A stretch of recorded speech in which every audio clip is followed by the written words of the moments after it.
Bab 695, Istri dan Putra Fajar. Kina menaruh ponselnya dan baru saja akan memberitahu Ezra kalau dia harus menemaninya ke rumah sakit. Tapi saat ia menoleh dan menyadari kalau Ezra sudah berdiri di sebelahnya. Ezra, sebelum Kina selesai bicara, Ezra berkata, "Aku dengar semuanya. Ayo pergi, aku akan menemanimu ke rumah sakit, Dedi, aku juga ikut." Clayton sekarang sudah bisa bicara meskipun masih agak lambat, tapi itu jauh lebih baik daripada sebelumnya dan pengucapannya juga sudah jauh lebih baik sesuai standar. Kina buru-buru kembali ke kamar untuk berganti pakaian dan kemudian membantu Ezra mencari mantel yang cukup panjang dengan model yang terbaik. Clayton berlari kembali ke kamarnya sendirian untuk ganti pakaian dan memakai pakaian hangat khusus. Jadi Mommy dan Dedinya tidak perlu khawatir tentangnya. Dalam perjalanan, Kina berpikir dalam hati bahwa keluarga Libra tidak menelepon dan memberitahunya tentang kakeknya mengalami serangan jantung dan mereka tentu saja tidak memberitahu orang tuanya. Jadi, Kina menelepon ayahnya dan memberitahu secara singkat tentang situasi kakeknya. Di rumah sakit dan pergi ke kamar tetua. Terlihat seorang wanita berusia awal 30-an dan seorang anak laki-laki berusia 4 tahun sedang duduk di sana tanpa perlu menebak. Saat ini mereka semua tahu bahwa ibu dan anak itu adalah istri dan putra Fajar. Ketika wanita itu melihat 3 anggota keluarga Libra yang muncul di kamar, dia segera berdiri menyambutnya. Tuan muda kedua, Nyonya muda kedua dan Tuan muda Clayton. Katrina sedikit menundukkan kepalanya dan memperkenalkan dirinya dengan gugup. "Aku istri Fajar dan ini adalah putraku dengan Fajar, namanya Caleb Libra." Kina melihat wanita di depannya, penampilannya sangat sederhana.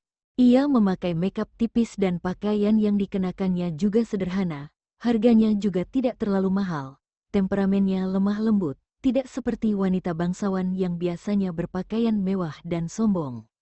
Sederhananya, kesan pertama Kina tentang wanita di depannya ini tidak terlalu buruk. Sementara anak itu, entah karena aura Ezra terlalu kuat sehingga setengah tubuhnya bersembunyi di belakangnya ibunya, tapi matanya menatap ke arah Clayton. Kina tersadar kembali dan bertanya, "Bagaimana kondisi kakekku?" "Nyonya muda kedua, kakekmu baik-baik saja dan sepertinya akan segera bangun." Setelah keluar dari UGD, Dr. Kevin memeriksa kakekmu lagi. Menurut rencana pengobatan Dr. Kevin, dia akan dipulangkan setelah dirawat selama seminggu. Katrina langsung menjawab pertanyaannya. Setelah memikirkannya, dia sedikit malu dan berkata, "Aku juga berterima kasih kepada Nyonya muda kedua karena telah bantu meminta Dr. Kevin untuk mengobati Fajar. Jika bukan karena Dr. Kevin, kaki Fajar mungkin harus diamputasi." Kina mengerucutkan bibirnya dan tidak menjawab. Kevin mengambil tindakan untuk mengobati Fajar bukan karena Kina yang memintanya. Itu semua kakeknya terkena serangan jantung. Jika kakeknya bangun dan dengar bahwa kaki Fajar diamputasi, dia mungkin akan terkena serangan jantung lagi, dan kemudian, Kina tidak berani untuk memikirkan akibatnya. Katrina melihat bahwa Kina tidak berbicara, jadi dia tidak mengatakan apapun lagi. Dia juga tahu kalau Kina telah meminta Kevin untuk membantu mengobati suaminya karena menghormati kakeknya. Beberapa hari yang lalu, 2 anak dari keluarga Okto hampir dibunuh oleh putri suaminya dan Kina mungkin juga sedikit membenci suaminya di dalam hatinya. Setelah beberapa saat, ayah dan ibu Kina juga tiba di rumah sakit. Mereka bertanya pada Kina tentang kondisi ayahnya dan merasa lega ketika mendengar bahwa Kevin yang merawatnya, jadi mereka tidak begitu takut dan khawatir. Tidak lama setelah itu, tetua Libra bangun. Setelah dia mengalami serangan jantung, Kevin bergegas ke rumah sakit lalu kaki putranya terselamatkan dan tidak diamputasi tetapi dia mungkin akan sedikit pincang setelah sembuh. Dengan hasil seperti itu, tetua Libra sudah sangat puas dan berterima kasih beberapa kali kepada Kina. Terakhir, dia juga memperkenalkan Katrina dan anaknya kepada keluarga Libra. Dari perlakuan tetua itu terlihat kalau ia sangat senang dengan Katrina dan anaknya, Mungkin wanita itu diterima karena putranya atau mungkin Katrina terlihat lebih baik daripada Tias. Sementara tetua itu sedang bicara dengan yang lain, Caleb diam-diam berjalan ke arah Clayton dan bertanya dengan suara pelan dan malu-malu, "Namaku Caleb, siapa namamu?" Ibunya baru saja memanggil Clayton, tapi dia terlalu gugup dan tidak mengingatnya. Clayton yang sedang menonton video, tidak mengatakan apapun dan berekspresi dingin. Caleb mengulurkan tangan ke arahnya, lalu bertanya lagi dengan berbisik. "Berapa umurmu? Apa kamu pergi ke TK?" Clayton masih berekspresi dingin dan mengabaikannya. "Apakah kamu tidak bisa bicara?" Caleb terus bertanya. "Kamu bawel banget sih," Clayton berkata dengan marah, melompat turun dari kursinya dan berjalan menuju mominya. Orang dewasa di samping ranjang rumah sakit mendengar suara Clayton dan berbalik untuk melihat ke arah dua anak kecil itu. Katrina segera berjalan ke sisi putranya dengan gugup dan bertanya dengan suara pelan, "Caleb, kamu buat tuan muda." Clayton marah. "Bu, aku tidak melakukannya." Caleb menyangkal dengan sedih. Di sisi lain, Kina bertanya dengan lembut, "Ada apa, Clayton?" "Tidak ada. Aku lagi nonton video dan dia terus bicara denganku." Clayton duduk di pangkuan mominya dan mengerutkan kening. Kina menoleh untuk melihat bocah lelaki itu dan melihat matanya memerah, seolah-olah ia sedang disalahkan. Sementara Katrina membisikkan sesuatu kepada putranya yang mungkin sebuah ceramah atau semacamnya. "Lupakan saja, jangan salahkan anak itu." Clayton tidak terlalu suka mengobrol.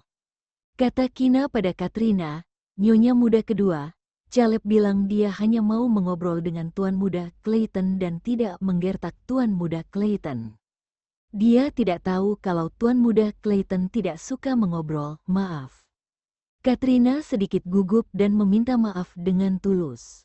"It's okay." Kina melambaikan tangannya dan mencubit pipi Clayton. "Kedepannya, kamu tidak boleh galak kayak gitu ke anak lain, oke?"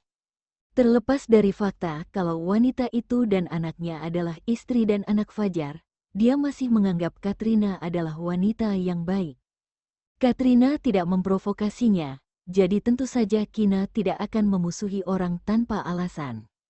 "Ya Momi," kata Clayton dengan patuh, "Kina, kurasa Caleb benar-benar ingin berteman dengan Clayton, jadi biarkan mereka pergi ke TK yang sama saat semester depan." Kata tetua Libra yang sedang makan makanan cair dan terlihat sedikit lebih sehat. "Kakek, aku akan naik kelas 1 saat musim gugur mendatang." Clayton menolak dengan sopan. Adik perempuannya Dea pergi ke kota Gungnir bersama Dedi dan mominya, membuat TK sama sekali tidak menyenangkan. Setelah tahu kalau adik perempuannya tidak akan datang ke TK, Clayton menangis selama 2 atau 3 hari dan meminta guru untuk menjemput Dea. Ketika dia mendengar itu, Clayton menakuti mereka dan berkata kalau mereka tidak mencari Dea, dia akan minta paman polisi untuk menaruh mereka di sebuah ruangan kecil yang gelap tanpa makanan dan tidak bisa melihat orang tua mereka. Kemudian anak-anak kecil itu tidak berani mengejek Dea lagi. Tetua Libra tidak bisa melihat bahwa cicitnya tidak mau pergi ke TK yang sama dengan cucunya Caleb, tapi Clayton tidak bicara lagi. Bab 696. Sepertinya aku menemukan sesuatu yang... Beberapa saat kemudian, tetua Libra tertidur setelah minum obat. Ezra dan istrinya meninggalkan rumah sakit, tapi mengantar ayah dan ibu Kina pulang dulu dan baru kembali ke rumah keluarga Okto. Bagaimanapun, Clayton masih anak-anak dan jam tidurnya teratur. Saat ini sudah lebih dari jam 10 dan setelah beberapa saat dia sudah tertidur di kursi pengaman anak. "Anak itu terlihat cukup baik," Kina berkata dengan nada santai kepada pria di sampingnya. "Anak-anak itu paling polos dan paling tidak bisa berbohong, dan dari sifat anak juga bisa terlihat karakter dan didikan orang tuanya." Karena Katrina berada di kamar itu untuk sementara waktu, ia lebih berhati-hati dan gugup karena takut menyinggung mereka.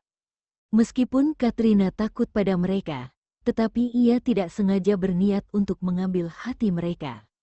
Ia terlihat jujur dan Katrina tidak melihat ada sikap yang tidak ramah sama sekali. Kecuali fakta bahwa dia adalah orang ketiga, hal-hal lainnya cukup luar biasa. Yoh, anak itu dibesarkan dengan baik, Ezra juga mengakuinya. Anak itu dibawa kembali ke keluarga Libra oleh Fajar, semoga tidak dibesarkan dengan cara yang salah. Kina berkata demikian bukan tanpa alasan. Bisa dibilang Fajar adalah pilar keluarga Libra dan terlihat dari sikap kakeknya, betapa dia menaruh harapan besar pada Caleb dan betapa dia menyayangi anak itu. Keluarga Libra sekarang hanya punya satu anak laki-laki yaitu Caleb dan jika tidak ada masalah, di masa depan Caleb pasti akan jadi pewaris keluarga Libra. Kakek hampir berusia 80 tahun dan Fajar berusia lebih dari 50 tahun. Mungkin dia sudah tidak punya terlalu banyak energi untuk membesarkan anak itu. Selanjutnya, ketika anak itu kembali ke keluarga Libra, ada perubahan lingkungan yang sangat berbeda dari sebelumnya. Kesenjangan yang begitu besar ini dapat dengan mudah mengubah karakter seseorang. Bukan urusan kita jika dia dibesarkan dengan cara yang salah.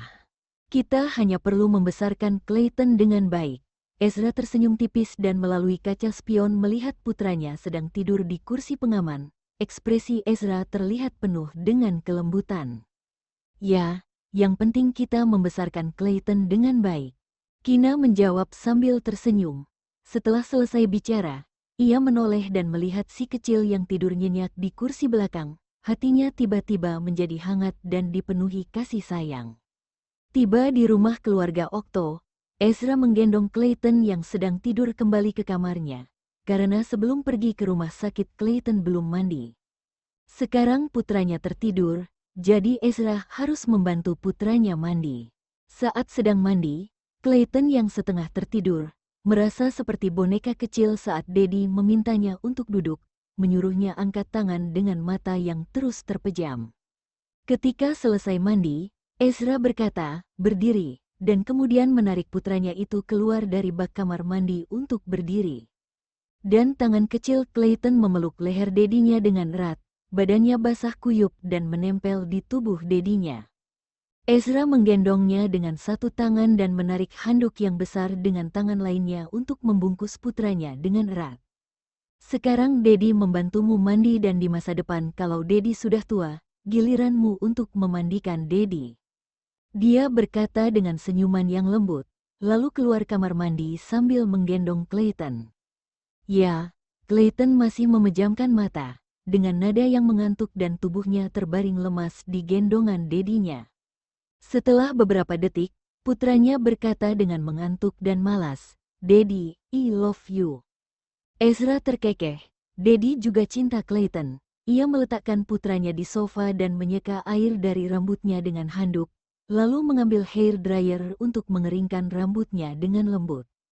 Setelah selesai, Ezra meletakkan putranya di tempat tidur dan menutupinya dengan selimut. Ketika Ezra sudah kembali ke kamarnya, dia lihat Kina sudah mandi. Hei, kenapa kamu tidak menungguku untuk mandi bersama? Karena aku tidak suka pria tua yang tidak sopan. Jawab Kina menantangnya. Kina, siapa yang kamu panggil pria tua? Ezra mendekat dengan ekspresi yang berbahaya. Pria yang 8 tahun lebih tua dariku.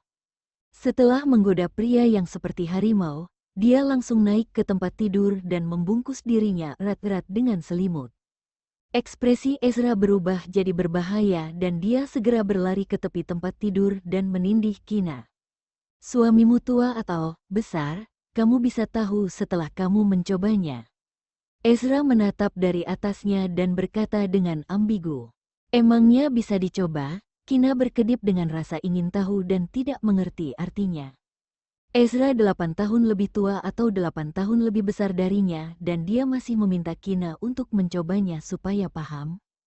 Tentu saja bisa, kamu mau tahu cara mencobanya? Dia pura-pura bertanya serius. Kina ragu, menatap wajahnya sebentar dan tidak melihat petunjuk apapun. Lalu mengangguk dengan polos. Gimana cara mencobanya? Katakan padaku. Aku akan memberitahumu nanti. Setelah Ezra selesai bicara, dia berbalik dan turun dari tempat tidur, lalu langsung berjalan menuju lemari, mengambil pijamannya dan berjalan ke kamar mandi. Dan Kina masih bingung, memikirkan bagaimana cara Ezra menyuruhnya mencoba tua atau besar. Ia berbalik, meraih ponsel yang ditaruh di samping dan berencana untuk melihat postingan harian terbaru pria kaya selama beberapa saat.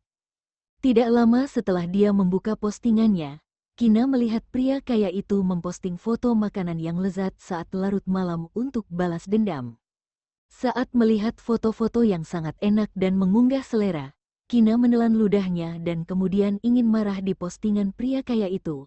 Ia mengklik dan berkomentar, lalu mendengar suara pintu kamar mandi terbuka dan langsung keluar dari postingan itu. Dia berencana untuk melihat postingan teman-temannya, tapi ia melihat bahwa Albert juga memposting foto makanan yang terlihat sangat enak. Dua orang ini sama saja. Tunggu dulu.